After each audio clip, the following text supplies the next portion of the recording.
I died in a deliberate car crash, orchestrated by my husband's first love. I died in a deliberate car crash, the perpetrator being my husband's first love.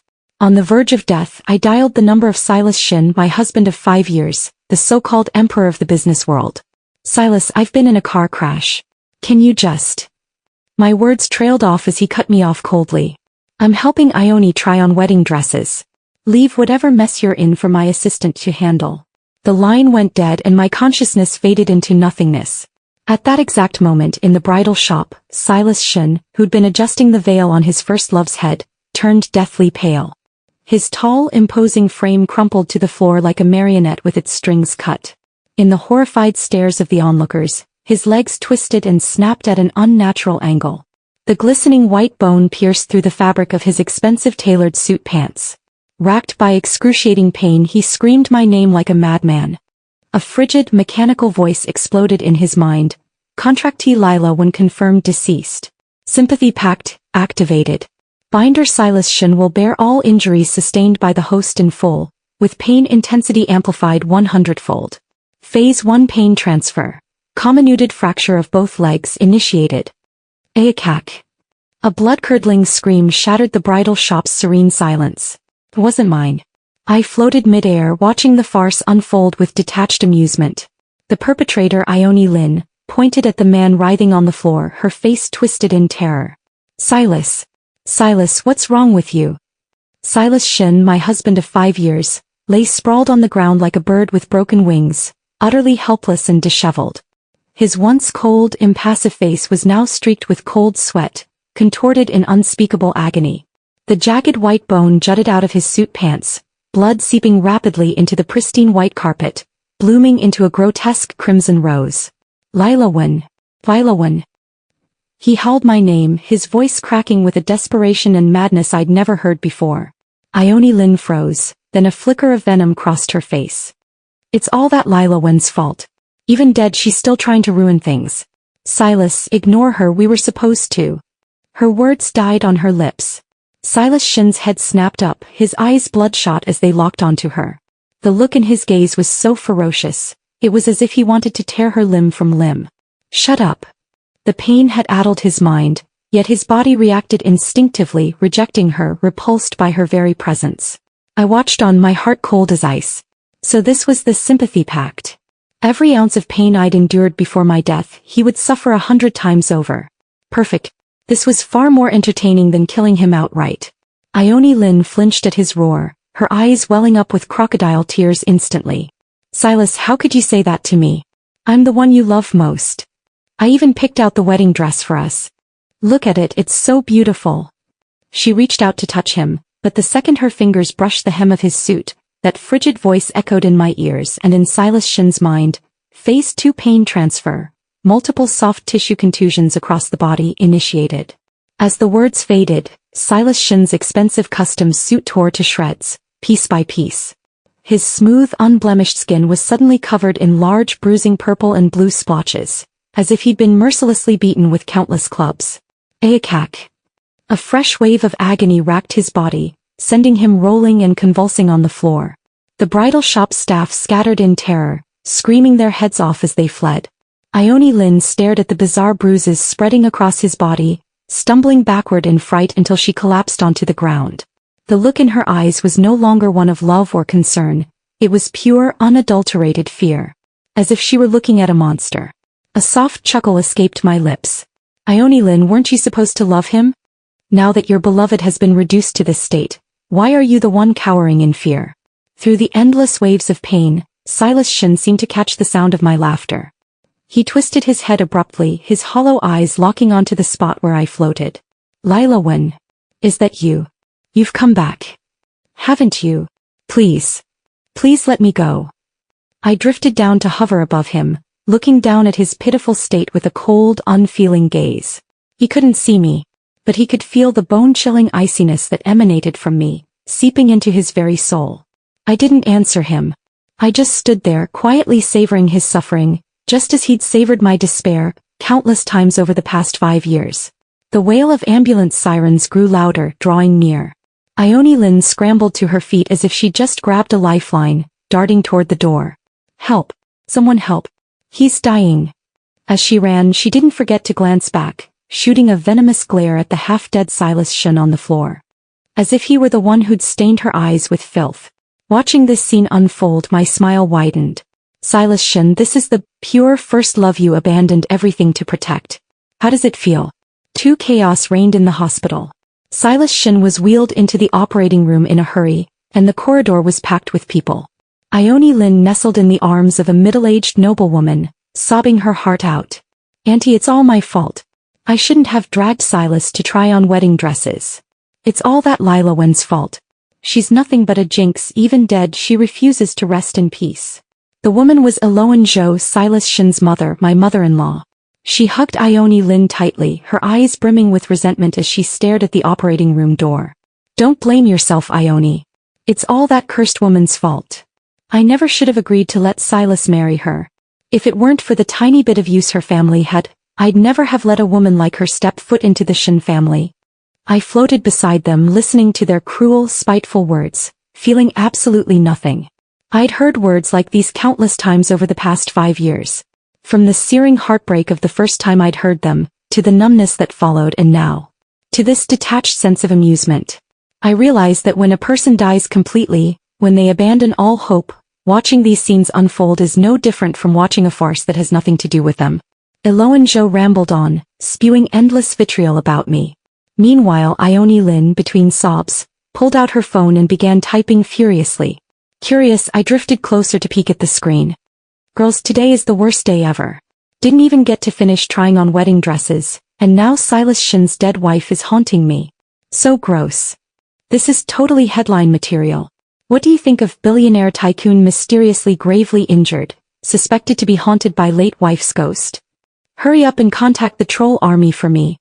Spin the story to make it sound like some supernatural nonsense. Whatever you do, make sure no one finds out about the car crash. So she wasn't grieving at all. She was too busy covering her tracks and profiting off someone else's misery. Truly fascinating. Just then the operating room door swung open. The doctor pulled off his mask, his expression grim. Mrs. Shun, we did everything we could for Mr. Shun's legs. The fractures are comminuted and every single nerve is severed. Even if we manage to save the legs, he'll be confined to a wheelchair for the rest of his life. Ione Jo's vision blurred and she nearly fainted on the spot. Ione Lynn's sobs cut off abruptly, her eyes widening in disbelief as she stared at the doctor. What did you say? Confined to a wheelchair for life. Her voice was shrill and sharp, laced with undisguised disgust. The doctor frowned. Yes. And his condition is highly unusual. Besides the leg injuries, he also has multiple contusions on his body and his face. His words trailed off as another sudden change occurred. Phase 3 pain transfer. Deep facial lacerations initiated. The frigid voice echoed once more. On the hospital bed, Silas Shun's once prided handsome face was suddenly split open by a deep, bone-deep gash. It ran from his left brow bone all the way down to his jawline, bleeding profusely. This was the exact same wound I'd gotten in the car crash. Shards of the shattered windshield had sliced my face open. Now it was perfectly replicated on Silas Shun's face. Ah! Ione Lynn let out a scream of terror, stumbling backward and knocking over a cart of medical instruments behind her. She pointed at Silas Shun, her eyes wide with horror, as if she were looking at some hideous monster. His face is ruined. Ione Jo was also dumbfounded. She rushed forward, staring at her son's disfigured face, and began wailing hysterically. "My poor boy. What sin have we committed to deserve this?" I floated above Silas Shun's hospital bed, staring down at him coldly. "How does it feel having your face destroyed? Silas Shun, this is only the beginning. Every single thing you owe me, I'll make you pay it back bit by bit with interest 100 times over." Silas Shun was transferred to a top-tier VIP ward. He'd been given a sedative and was temporarily unconscious, but his body still twitched involuntarily from the unbearable pain. Ione Jo and Mr. Shun stood vigil by his bed, their faces ashen. Ione Lynn was nowhere to be seen. I suspected she couldn't bear to look at a disfigured, wheelchair-bound Silas Shun. Just then a knock sounded at the ward door. My lawyer, Lawyer Zhang, walked in carrying a briefcase. "Mr. Shun, Mrs. Shun. I am the attorney representing Ms. Lila Wen. I'm here to read her last will and testament." Ione Jo froze for a moment, then a greedy glint flickered in her eyes. "A will? Everything that woman owned should belong to Silas. Read it quickly. She probably thought I'd been foolish enough to leave all my assets to my beloved husband. Lawyer Zhang adjusted his glasses and opened the document with a stoic expression. Pursuant to Ms. Lila Wen's last will and testament, all of her personal assets, including her premarital real estate stocks, funds, and the inheritance left to her by her parents, totaling approximately 2 billion yuan, shall be donated in full to the Home for Strays Animal Rescue Shelter. The smile froze on Ione Zhou's face. What did you say? 2 billion yuan? All given to those mangy cats and dogs. Lawyer Zhang ignored her and continued reading. As for the 15% stake in Shin Group held by Ms. Lila Wen, Ione Zhou and Mr. Shin pricked up their ears instantly. This 15% stake was the real prize, enough to tip the scales of Shin Group's controlling interest. It shall be transferred unconditionally and free of charge to Mr. Jude Liu, president of Liu Group. Boom. The name exploded in the ward like a bomb. Ione Zhou shrieked. Jude Liu. That's our Shin family's sworn enemy. Has she gone mad? How dare she? Mr. Shin was also trembling with rage, pointing a finger at Lawyer Zhang. This is impossible. This will is a forgery. Lawyer Zhang calmly produced all the notarized documents. All procedures are legal and compliant. Furthermore, Ms. Lila Wen included an addendum clause. Should Mr. Silas Shin raise any objections to this will and attempt to contest the inheritance through legal means, then. He paused, glancing at the unconscious Silas Shin on the bed. The pain intensity of the sympathy pact shall be increased to 200 times. What pact? Ione Zhou looked completely bewildered. But Silas Shin, lying on the bed, seemed to have heard some terrible curse. His eyes flew open suddenly. His body convulsed violently, and a gurgling sound escaped his throat, as if he were enduring indescribable torment. 200 times the pain was more than enough to break even the toughest man in an instant. Just then that cold mechanical voice echoed once more. Phase 4 pain transfer. Ruptured internal organs with massive hemorrhage initiated. Puff.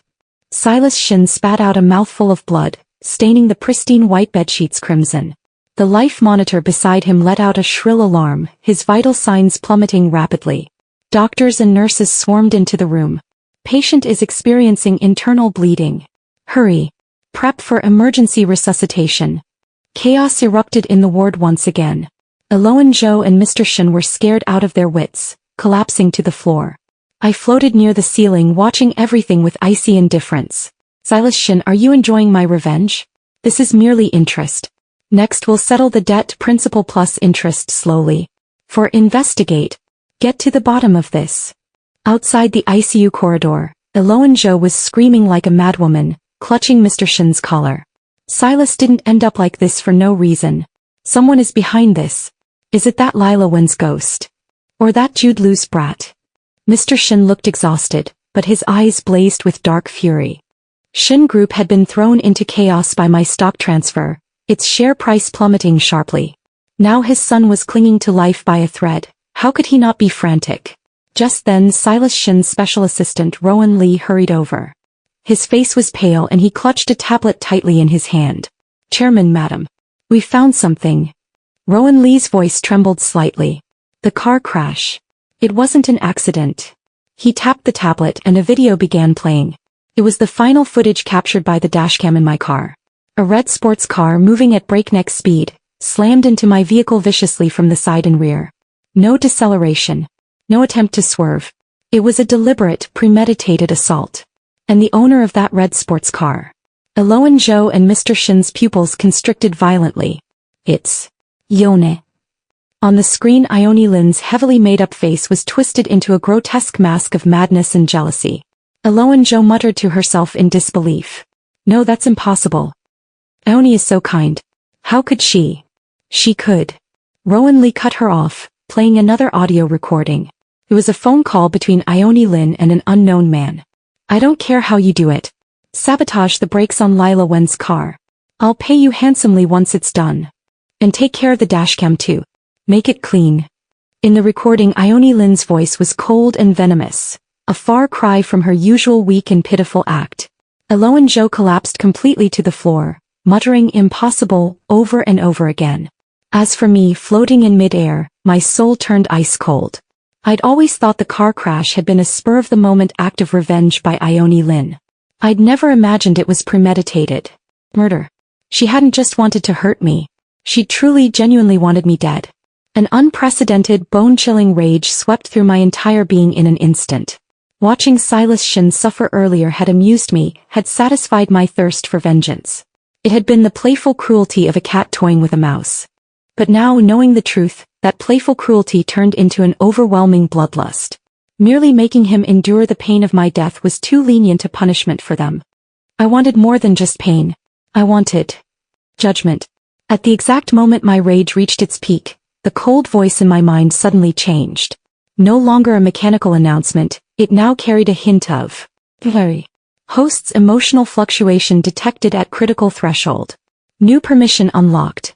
Pain synchronization manual control mode. Do you wish to take over? A yes and no option materialized in my consciousness. Without the slightest hesitation I chose yes.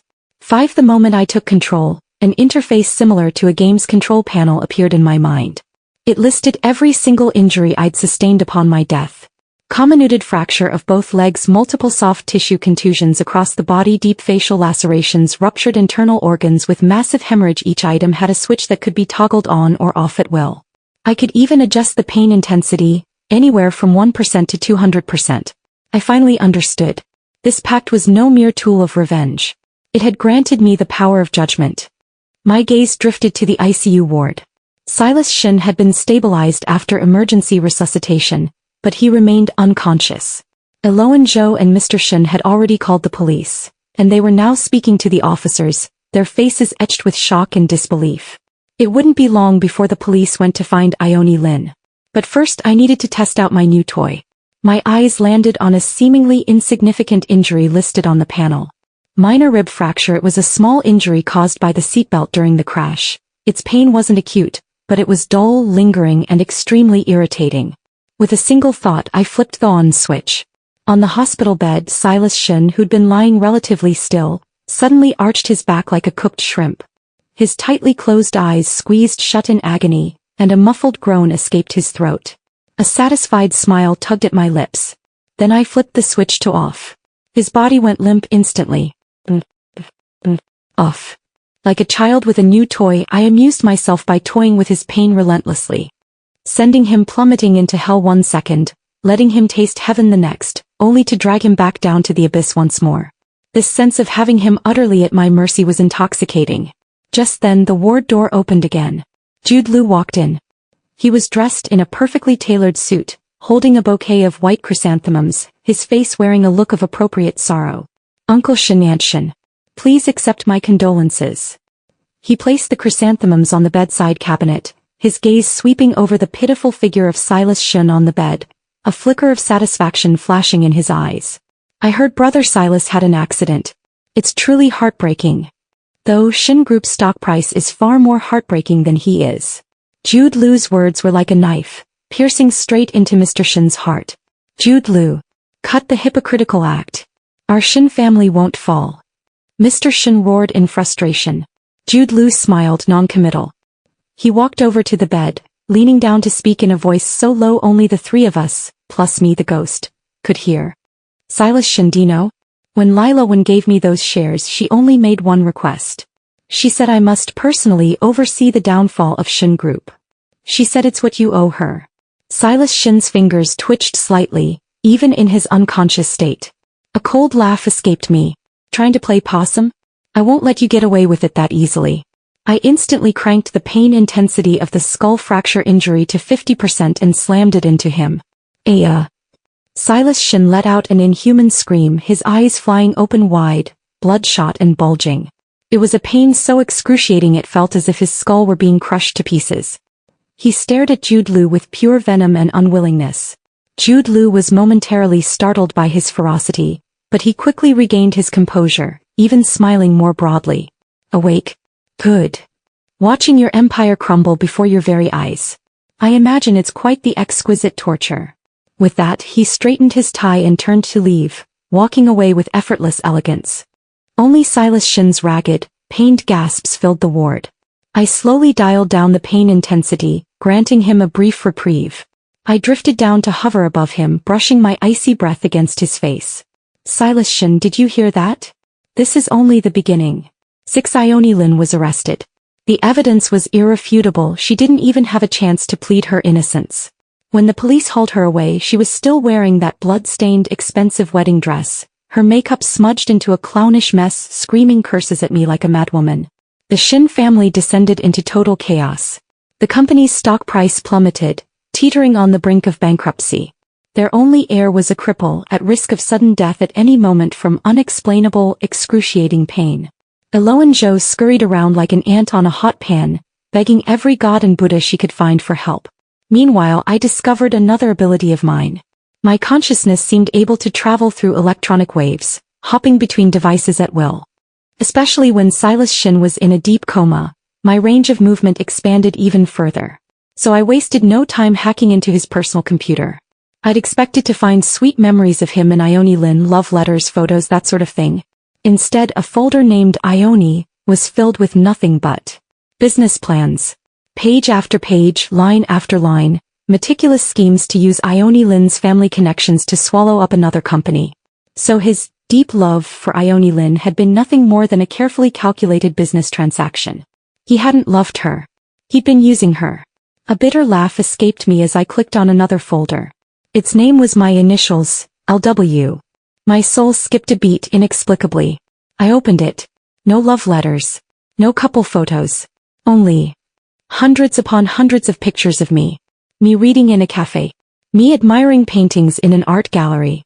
Me holding a stray cat, feeding it. Every single one was taken without my knowledge. A bone-chilling cold spread from the tips of my feet to the very core of my being.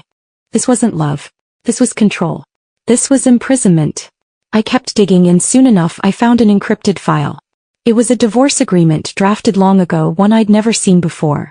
The terms stated that I would walk away with nothing, not a single cent from the Shin family. The file's creation date was 6 months prior. So he'd planned this all along.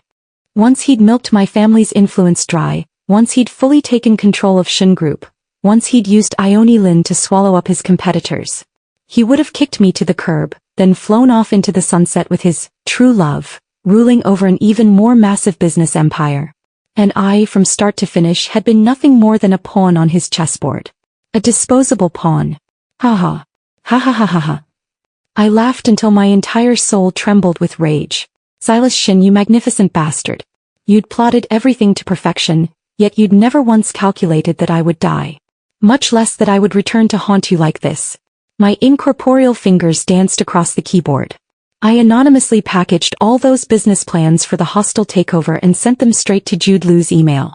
Then I forwarded that divorce agreement along with all those surveillance photos of me to every major media outlet in the city. Having finished my work, I drifted back to the hospital ward. Silas Shin still lay in a coma.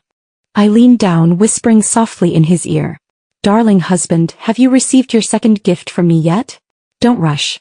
The best is yet to come. 7. The Shin Group scandal spread like wildfire. Shin Group CEO cheats on wife, spies on her, plots to leave her penniless.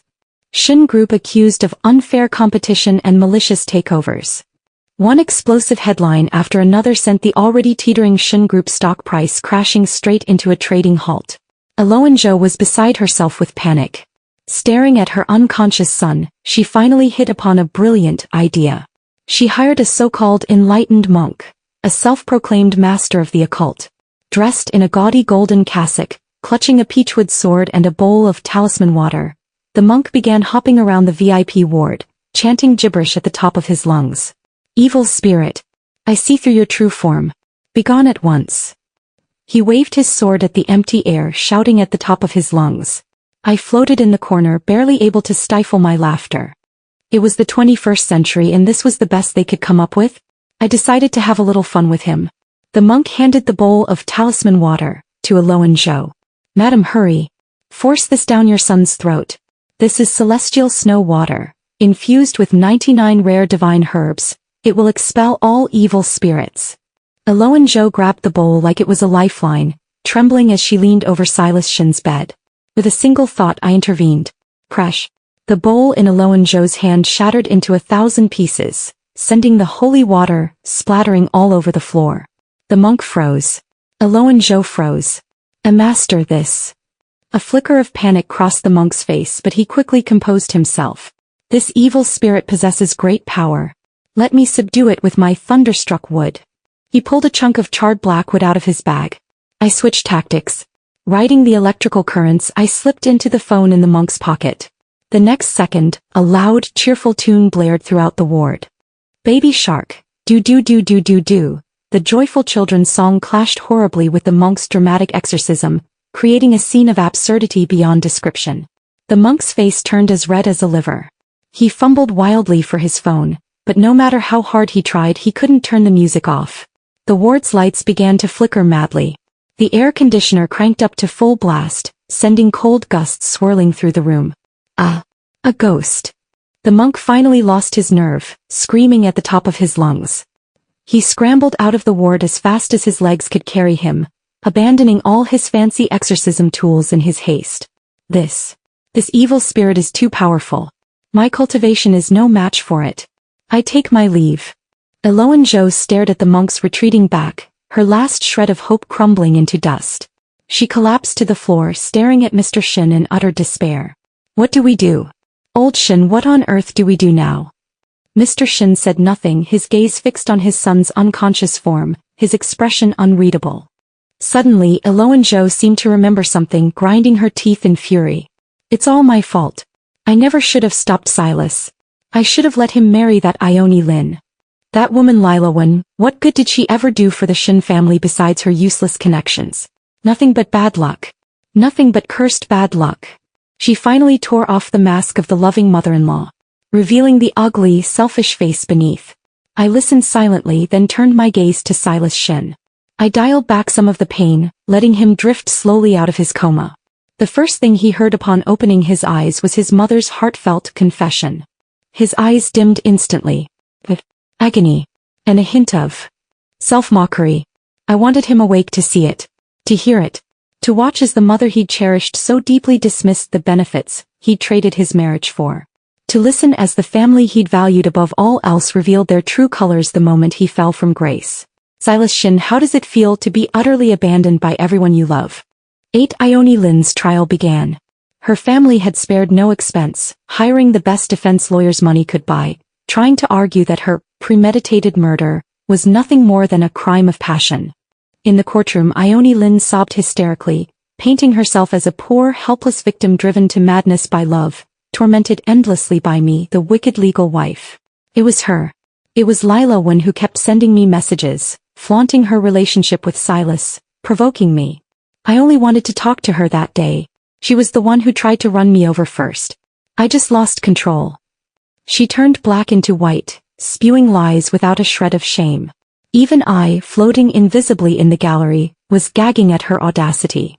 Due to his poor health, Silas Shin couldn't attend the trial in person. He could only watch the proceedings via video link from his hospital ward. He stared at the screen with a blank expression, giving nothing away. When Ione Lin's lawyer launched into a dramatic tirade, portraying me as a jealous, vicious madwoman, I decided to spice things up a bit. I opened the pain panel, selecting an injury I'd never used before. Suffocation. The agony of being trapped in a mangled car, my chest crushed, unable to draw even a single breath right before I died. I cranked the intensity straight to 100%. On the courtroom's large screen, Silas Shin's face turned bright purple in an instant. He clawed at his own throat with both hands, his mouth agape, yet no sound escaped his lips. His eyes bulged grotesquely from lack of oxygen, his expression one of unspeakable terror. Mr. Shin, what's wrong with you? Everyone in the courtroom stared in horror at the bizarre scene unfolding on the screen. The judge banged his gavel sharply, declaring an immediate recess. The elaborate sob story Ione Lin's lawyer had prepared was completely overshadowed by this sudden, terrifying incident. The media's camera flashes exploded like fireworks. The next day's headlines shifted overnight from heartbroken heiress driven to crime by love, to Shin Group CEO mysteriously suffocates during trial, suspected to be haunted by his late wife's unavenged spirit. Public opinion flipped on a dime. During the recess, I didn't waste any time. Using my hacking abilities, I sent an anonymous email to the lead prosecutor. Attached to the email were the complete bank statements from Ione Lynn's offshore account. One transaction in particular stood out, a transfer of 500,000 yuan to the auto mechanic she'd hired to sabotage my brakes. Ironclad proof. I looked down at Silas Shin, who just managed to catch his breath after the agony of suffocation, his face ashen with the terror of someone who'd stared death in the eye. I thought coldly to myself, Silas Shin, did you really think you could hide behind your coma forever? Neither you nor Ione Lynn will escape this. Every single sin you've committed, you will pay for it in the most excruciating way possible. I will be your sole executioner. 9 blow after blow finally shattered Silas Shin completely. The physical agony of his crippled body and unrelenting pain. The collapse of his career and the betrayal of everyone around him. He lay on the hospital bed like a soulless husk, staring blankly at the ceiling with empty eyes. That night the ward was empty save for him. He suddenly spoke, his voice hoarse, addressing the empty air. Lila Wen. I know you're here. What exactly do you want? Money? The company? Or my life? Just name it. Anything to make this pain stop. I'll give you everything. He'd finally caved. Finally started negotiating. Right on cue, the voice in my mind chimed in with a prompt. Bound target attempting communication. Establish mental link. I chose yes. A frigid stream of consciousness flooded Silas Shin's mind instantly. I didn't speak a word. Instead I hurled a single term at him with all my might. Justice. Silas Shin froze, then let out a bitter laugh. Justice? Ione Lynn is already under arrest. She'll face the full force of the law. Isn't that enough? No, it was never enough. I didn't respond with words. Instead I flooded his consciousness with a memory, a feeling. The memory of the last phone call I'd made before the crash. The cold, impatient sound of his voice on the other end. I'm helping Ione try on wedding dresses. Leave whatever mess you're in for my assistant to handle. Then the sharp beep of the line going dead. And me in my final moments of life, drowning in an ocean of cold, crushing despair, my heart shattered into a million pieces. Silas Shin's entire body convulsed, every last trace of color draining from his face. It was as if he'd lived through my despair himself, the bone-chilling agony of being abandoned by the world, leaving him trembling uncontrollably. To long last he understood. Ione Lynn's car hadn't been the only thing that killed me. His cold, heartless words had been the final nail in my coffin. His betrayal and indifference, they'd been the straw that broke the camel's back. I was wrong. He whispered, his voice cracking, tears spilling from his eyes. Lila, when I was so wrong. A confession that came too late was cheaper than dirt. I ignored his apology, branding my demands into his mind like a cold, unyielding command. Hold a press conference. Confess everything to the world. Admit how you married me for profit, how you subjected me to 5 years of cold shoulder and emotional abuse, how you spied on me, how you plotted against me, how you delivered the final blow right before I died. Lay bare your hypocrisy, your selfishness, your cruelty for all to see. I want you to be utterly ruined. Silas Shin went rigid. For a man who'd been born at the top of the world, to admit his own depravity and villainy to the entire planet was a fate worse than death. I could feel his resistance, his inner turmoil like a storm raging in his mind. A cold laugh escaped me. With a single thought, I cranked the pain intensity of his comminuted leg fractures to the 200% maximum. A blood-curdling scream tore through the silence of the VIP floor once more. I wrapped him in my icy presence, whispering in his ear. Choose. A moment of public humiliation. Or eternal damnation. 10 Silas Shin chose to surrender. He ordered Rowan Lee to arrange a live-streamed press conference from his hospital ward, at the fastest possible speed. Mr. and Mrs. Shin fought tooth and nail to stop him, but Silas threatened to disown them, leaving them helpless to watch as events spiraled toward the worst possible outcome. On camera, Silas Shin looked gaunt and ashen, a walking corpse. The face that had once turned heads wherever he went was now half covered in a grotesque scar, the other half etched with the hollow despair of a man who'd lost everything. He didn't read from a script. He just stared straight at the camera, his voice flat and numb, and began his confession. I, Silas Shin, stand here today to offer my deepest apologies to my late wife, Lila Wen, and to everyone I have deceived and hurt. He admitted how he'd married me solely to swallow up my family's company. He confessed to 5 years of marriage filled with neglect, indifference, and emotional torment. He revealed how he'd spied on my every move, just waiting to catch me in a mistake so he could kick me out penniless. He acknowledged that his relationship with Ione Lynn had been nothing more than a cold, calculating transaction of mutual benefit. Finally, he repeated the words of that final phone call, the call I'd made to him on my deathbed, and his heartless reply. It was me. I snuffed out her last flicker of hope with my own hands. She died in a murder. And I was the one who handed the killer the knife. At that he suddenly laughed, a sound more bitter than any cry. So everything I'm suffering now is nothing more than karma. Every wound on my body, every ounce of pain I feel, it's all the agony she once endured. I deserve every bit of it. The internet exploded. The entire world was left reeling from this bombshell confession. Silas Shin's name became permanently synonymous with the ultimate scumbag and cold-blooded monster. Shin Group's stock price crashed and burned, never to recover. He really had been utterly ruined. As I watched the broken man on the screen, the seething hatred that had burned in my soul for so long began to slowly cool. Like a wildfire that had raged for days and nights, finally burning through all its fuel, it flickered and died down. The voice in my mind rang out once more. Contract objective, cognitive harm, achieved. Host's resentment level has dropped significantly. Final phase protocol, dissociation, unlocked. Initiate dissociation. Upon activation, the sympathy pact will be terminated completely. The bound target will no longer suffer pain transference, and the host's consciousness will be set free. The chance to be free was right in front of me. All I had to do was choose yes, and Silas Shin would be released from this unspeakable torment. And I would finally be free from this earthbound existence, to move on to whatever came next. I looked at the man on the screen, his eyes empty and lifeless. It was time for everything to end. 11. I hesitated. Had it really ended? Silas Shin was ruined. Ione Lin was behind bars. But what about my mother-in-law, Ione Zhou, who'd seen me as nothing more than a baby-making machine and a stepping stone? What about my father-in-law, Mr. Shin, who'd turned a blind eye to his son's every cruelty, caring only about profit? What about the Lin family who'd raised a venomous viper like Ione Lin? They were all still alive and well, living off the wealth they'd stolen and cheated for.